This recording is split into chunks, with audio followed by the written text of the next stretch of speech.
In today's video, I'm going to be explaining a concept called pawn majority, why it is so important and how you can apply this concept in your games in order to push drawn positions for a win or just convert a winning position. Enjoy the video. First things first, I'm going to start by discussing what pawn majority is. In this position, black has 4 pawns on the king side, white has 3. We like to say that black has a 4 on 3 on the king side in this situation. White has 3 pawns on the queen side, black has only 2. So that means that white has a queen side majority, white has 3 on 2 on the queen side. So in a position like this, queen side majority is slightly advantageous because of this idea. When these pawns are going to be pushed, eventually white will trade off these pawns for these 2 pawns, which means that one of these 3 pawns will become a passed pawn. Most likely it will be this extra c pawn right here. Because there are only 3 pawns here, white is going to create a passed pawn faster than black because 4 pawns take longer to move, and that means that this remaining pawn will be used as a decoy for white king to actually go in and devour all of black's pawns. So what this might look like in practice is something like this. Both sides will bring their kings, and eventually what will happen is something like this. White will push b4, takes, and in this case we're not even using this as a decoy because these 2 pawns together are restricting the black king extremely well. We can go king to d5, king to e5, and we're going to win all of these pawns, while black has to stay here because if black ever tries to go here, we can always push c6. So for example, I'm gonna play a move like king d4. Even this is going to be winning for the white pieces because you have b6, and let's say black pushes, now you have c6, and this pawn simply cannot be stopped. So the black king has to stay here in order to guard against the creation of a passed pawn. And while that's happening, the white king can go in and take black's pawns. And this is what the queenside majority is very good for. When you're dealing with a queenside majority, remember that less pawns that there are, the better it is going to be for you. So for example, in this position, it's only 2 on 1. This 2 on 1 is better than the 3 on 2 in this position right here because it is faster to move. Now, there are some exceptions to this rule, but as a general guideline, this is correct because after a move like a4, now black has to do something, right? Because you're threatening to go b5, and then eventually what will happen is that you will go b5, you will create a passed pawn here. Now you're going to be putting zugzwang as the black pieces because what do? If you go back with the king, this white king goes forward. If you push the pawn, this is only going to result in a losing endgame because this king will get to the g7 and the h6 pawns. So this is going to be a problematic situation. Pretty much no matter what you do as the black pieces, you can try to delay the inevitable, but eventually what will happen is that you will be put in zugzwang. You can play e5 all you want to, but after takes, b6, king c6, b7, this is going to result in a winning endgame once again because you're going to win these king side pawns. So remember that the less pawns that there are, the better it is going to be for the side that has the queen side majority.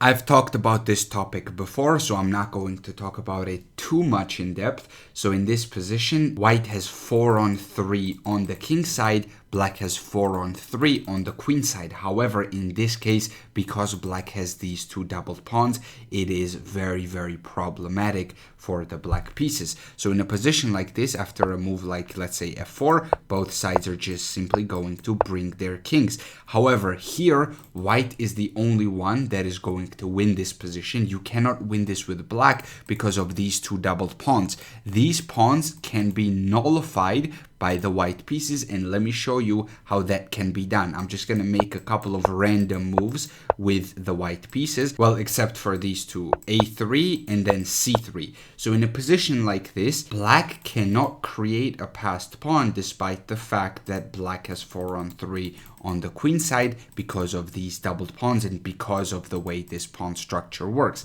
Even if you play a move like b4, white is not obligated to take. White can just simply ignore this. Even if we ignore the fact that king d3, king c4 is a thing here, you cannot create a passed pawn with the black pieces. It is just simply not possible. If you push b3, that's just going to lock the position down. So this is just simply going to be a winning position for the white pieces, because first and foremost, white can win these pawns. Secondly, even if white could not win these pawns, white is the only one that is going to be able to create a passed pawn, which means that white is effectively up a pawn. Technically, the material is equal, but these doubled pawns are not impressing anybody, and it feels like white is up a pawn. Another important tip that I want to give you is to recognize these majorities early in the game. So in this position, black has 4 on 3 on the king side, white has 3 on 2 on the queen side. White has a queen side majority.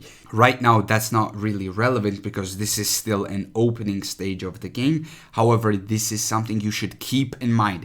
Keep the structure in your mind at all times whenever you're playing a chess game. Understand how these structures can be beneficial for you or your opponent in the long run. And in a position like this structure in the long run, if all the pieces are traded off, is going to favor white just a tiny bit, just slightly, but a lot of times that slight advantage is going to win you the game. So in a position like this, let's say both sides develop, and this is how the game goes, right? Nothing crazy going on here. Both sides just simply developing their pieces. I want you to take a look at this structure right here. Now, this is still a very, very normal game, but if we were to get rid of all of the pieces and leave only pawns on the board, we would get this position right here. And in this position, white once again has a queenside majority. And what I want you to remember is that even though the computer might say that this position is equal, even though it is, yes, technically it is equal,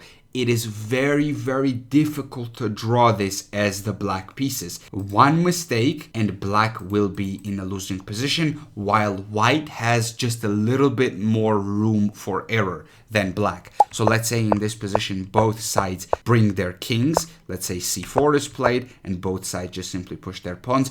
This is slightly advantageous for white. It's still a draw according to the computer, where it's actually +1. So computer actually cannot decide whether this is a draw or a win. It's somewhere in the middle, but you have to be very, very careful as the black pieces. And even though it might look equal because the number of pawns is equal, both sides have 6 pawns, it is very, very difficult to draw this with black, and it is very easy to go wrong. And despite the fact that this position is equal, you have to be very careful, and black can mess this up very, very easily. So whenever you get into an end game like this is already completely winning for white, by the way. At this point, you would get into a position like this. If these pawns are traded off, it's going to benefit white even more, and these pawns are simply going to be lost. This pawn on e6, for example, then the pawn on g5 is going to fall, then the pawn on f4 is going to fall, and white is completely winning here.